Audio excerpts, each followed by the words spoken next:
Now here you see esophagus. Esophagus actually starts as a continuation of the laryngopharynx, at the level of the cervical sixth vertebra. Up to that it lies in the midline. Then from here it descends slightly to the left of the midline up to the T5 vertebra. At the level of the T5 vertebra it comes again to the midline, and it maintains this position up to the T7.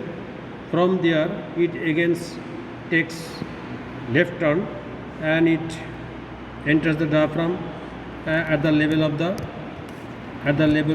T10 vertebra, and at the level of the T11 vertebra it enters into the stomach. So this is the course of the esophagus. It is about 25 centimeter in length or 10 inches in length. One important question is asked about it.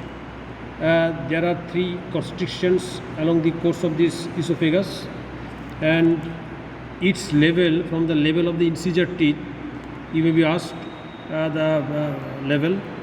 Now from the level of the incisor teeth up to the first constriction, which lies at the level of the arch of the aorta. Now first constriction lies at the beginning, that is pharyngoesophageal junction at the C6 level. Then second constriction lies when it is crossed by the arch of the aorta. It is lied about 9 inches from the incisor teeth, and then third constriction lies when it is crossed by this is the left bronchus. So at this level there is another constriction. It is about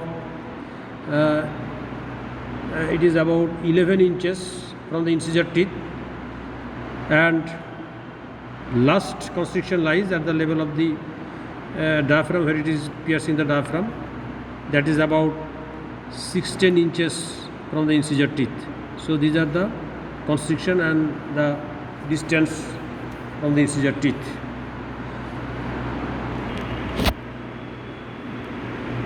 Descending thoracic aorta, it starts as a continuation of the arch of the aorta at the level of the sternal angle.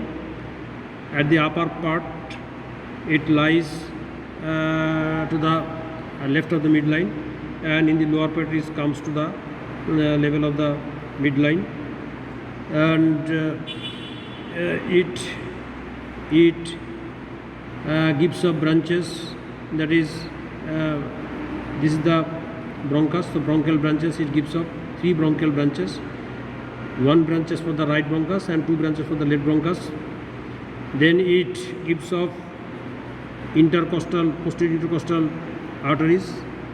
9 pairs of posterior intercostal arteries is given off by this descending thoracic aorta, and it also gives off branches to the esophagus, to the pericardium, to the mediastinal pleura, and pericardiophrenik branch it also gives. So then it enters into the abdomen through the aortic opening at the level of the T12 vertebra. So this is the descending thoracic aorta.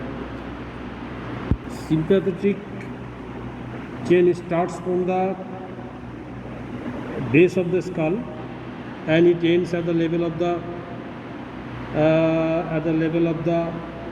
first coccygeal vertebra. Now its thoracic part consists of 11 ganglia. Thoracic part consists of 11 ganglia. Out of these, the first thoracic ganglia may be fused with the inferior cervical ganglia, and it forms the stellate ganglion. Upper 5 thoracic ganglion gives up short branches which forms the cardiac plexuses, pulmonary plexus, etc. And from T5 to T9 it gives up branches medial branches, which forms the greater splanchnic nerve, and T9 and T10 it forms the lesser splanchnic nerve, and T11 it forms the least splanchnic nerve. Greater splanchnic nerve it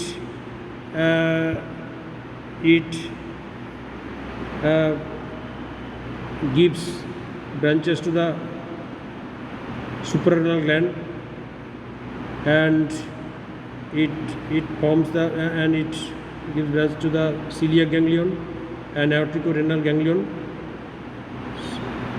Least splanchnic nerve it gives branches to the aortico-renal ganglion, and lowest splanchnic nerve forms the renal plexus. This greater splanchnic nerve actually it carries afferent pathway. It provides afferent pathway from the viscera of the